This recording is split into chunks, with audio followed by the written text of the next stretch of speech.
Hey guys, welcome to another Rascal Reviews for Superhero Month, and today I'm revisiting Batman vs. Teenage Mutant Ninja Turtles. Once again, joining me is Mama Entertainment. Hey guys! Yes! I covered this movie years ago when the movie was first out on DVD, but it didn't get a lot of traction, and it's been a long time since I've seen it, so we decided to re-watch it together, sort of a refresher, and just because we really, really love the movie.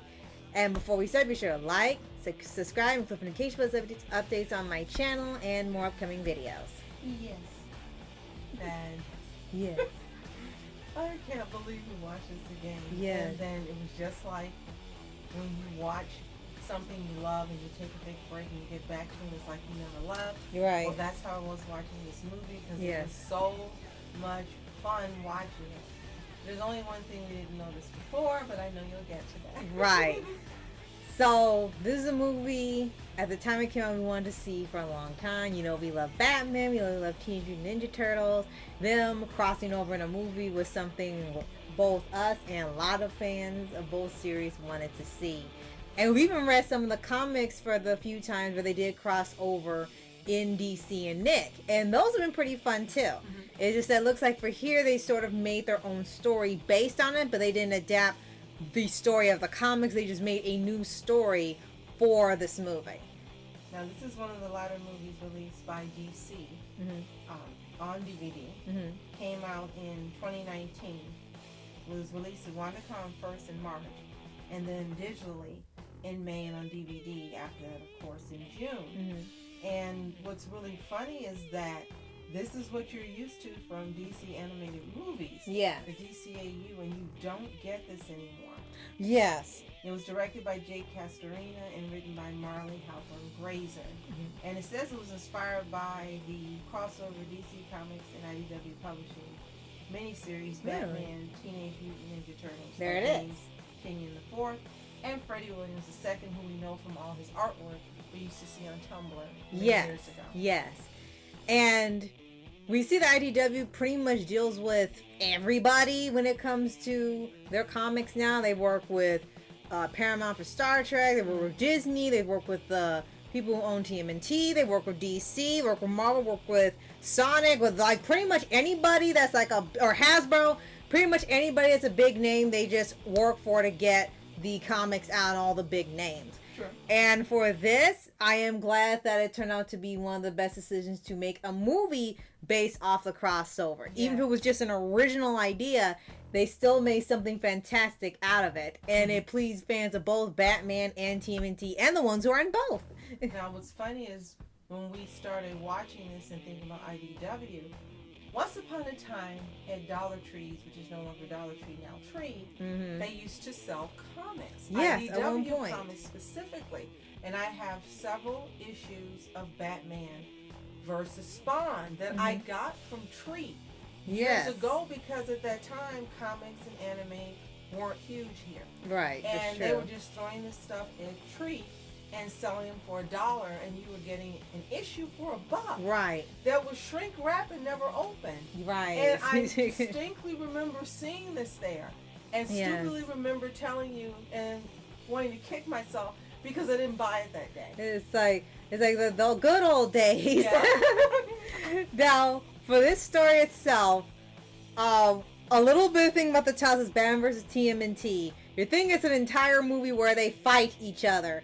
They don't. We'll just tell you that up front. They don't. It's like 5 minutes they fight to justify the title, and the rest of the time they got to work together. Right. They build up a wall from them for the two of them meeting, but Batgirl kind of meets them first, probably because she looks like April.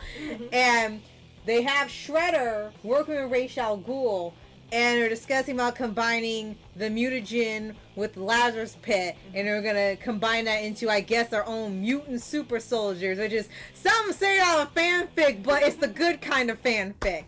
And when they come into Gotham, Batman thinks they're some weird metahumans, and they're looking like, what the heck's a metahuman? And when they have their fight, you think it'll be something that would drag on a bit because Batman was struggling with the Shredder quite a bit, but then no, Turtle, he kicks all their behinds in like 3 seconds. Yes. Right. And then another thing you can mention that you rarely see is someone getting the best of Batman, because you mentioned Shredder. Yes. And he used some type of, it wasn't magic. I guess it was magic. In a way, it's so weird. Yes. And he hit Batman in the chest, and he's pressure points, yes, right? Okay. And he got the best of Batman the first time out. But you know it's Batman, so after that he was ready for him. Yes. But I like that part of this because you knew he was going to be better than the Turtles. They're teenagers. Right. But they showed you there was someone who gave him a challenge, but he would be prepared for the next time. Right. What I thought was interesting is Shredder said, you know, he was going to let him go this time, but when he sees him again, he won't be so generous. Yeah. So merciful. Yeah. And we were like, that was a bad move, dude. Right. Batman, right. Right. And you also end up getting, you said Ra's al Ghul, who in itself is a threat because he and Shredder are nearly on the same level. And then all of Arkham involved with Joker and his weird desire to be a mutant and everything. They just kind of like throw in all of the Gotham villains plus and give them the mutagen, and they kind of just combine best of both villain groups into having this Teenage Mutant Arkham villains. And that becomes one of the biggest things we end up loving is the Turtles and Bat Family fighting the different mutant Arkham villains, and they're all different animals. Those actually end up being really creative. It was. So I want to say that I like the versions of the Bat Family in here. This Batman was awesome. Mm-hmm. The Batgirl for this version you loved immediately, and Damian was the Robin for this version. Right. What I thought was interesting is Ra's al Ghul was in here, but in this version, they never mentioned he was his grandfather, nor did he bring it up. Right. And I thought that was interesting. I think they wanted you to take it as if Ra's was a separate entity from Damian this time. Yeah, I think so. And that you were supposed to just see him as Batman's son, as a Robin. Right. But I liked the version of this Bat Family. And then I liked them together with the Turtles. Yeah. It was like Sonic movie 1, 2, 3, where you had Dad with his additional 14 sons. Yeah. And later on they end up meeting Shredder. Yes. And Batman and he got along. Yes. But it was like they had two dads. Yeah. Yes, that's true. Him like his kids. Yes. He was immediately very patient with them when he realized they weren't a threat, and when he realized they were teens. Yeah. And he started trying to teach them how to be more effective fighters. Yeah, especially Leo. And to figure things out. And I loved it, and they loved him. They were like, oh, he's so cool. Right. Like, he's kicking our butts. Right. He's so cool. Right. And my other favorite thing is that the Turtles easily find the back. Hey, they just went through the sewer. He's like, how did you find it? Oh, I just used the someone. And then he looked at him and he said, it's a sewer. And that was it. It's a sewer. But yes, you're right. That's one of the greatest things about it. Yes, they had their versus thing for the title, but you love when it's time for them to work together. It was just fantastically done.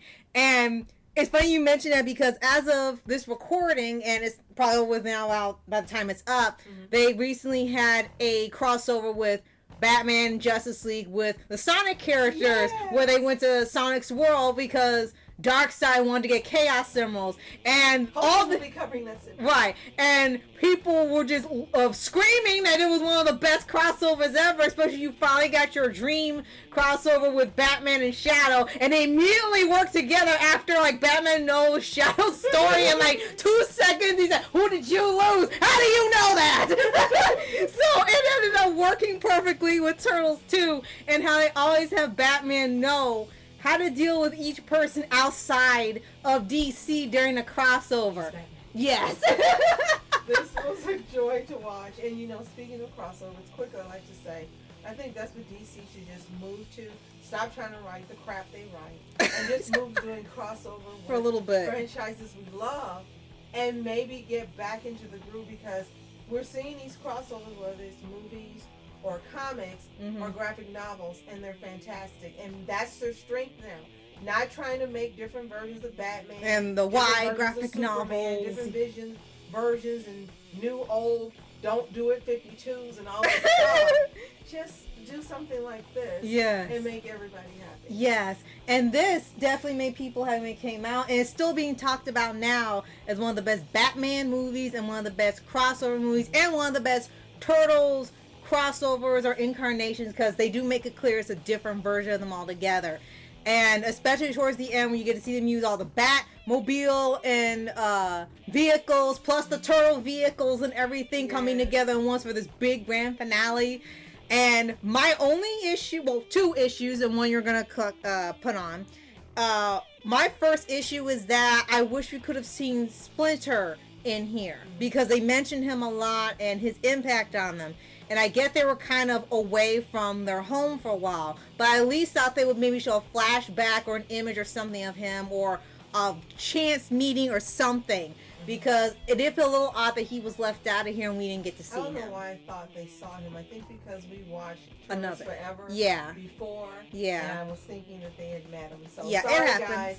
I got the two movies mixed up. That's okay. But what I do remember distinctly, and I'm not confusing the movies, is that this particular movie was very violent. Yes. And had lots of blood, and we did not remember that. No. And when we saw it, we were like, ooh, this should have had a rating like 16 plus or 17 plus for a maturity rating. Yes. Because it's very graphic and they show heads rolling and blood and lots of violence in the few points they have it.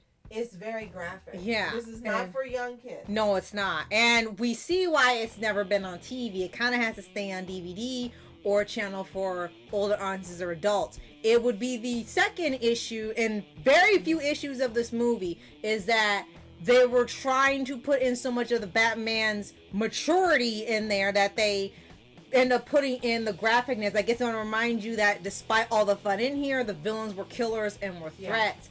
But they could have still done it without being graphic. And I thought they did lean a little too much into that during the points where they had the violence. They could have still had them being threats without showing graphicness on screen. True. And my last commit is it should have been longer. When you want longer movies, they don't give them to you. Right. Shorter, they're too darn long. Yes. So quickly, the voice cast. Yes, and then we'll wrap up. This Bruce Wayne Batman and the Joker was voiced by Troy Baker. Oh, that's funny. And Eric Bauza was Leonardo. Ooh. Darren Criss, Raphael. Okay. Baron Vaughn, Donatello. Cal Mooney, Michelangelo. Ben Giro is Damian Wayne, Robin. Rachel Bloom is Barbara Gordon, the Batgirl. Brian George is Alfred. Jim Meskimen as Commissioner Gordon. Dr. Jonathan Crane, Scarecrow. Andrew Kushner was the Shredder. Okay. Cass Anvar as Ra's al Ghul. Keith Ferguson as Dr. Baxter Stockman. Harvey Dent Two-Face. Good pick. Tom Kenny! Yes! As Oswald Cobblepot Penguin. League of Assassins Ninja. Tara Strong as Harley Quinn, as well as some old favorites, Ivy, Pizza Delivery Girl, and A Random Woman. And Random. John DiMaggio was Victor Freeze, and Carlos Alazarki as Bane.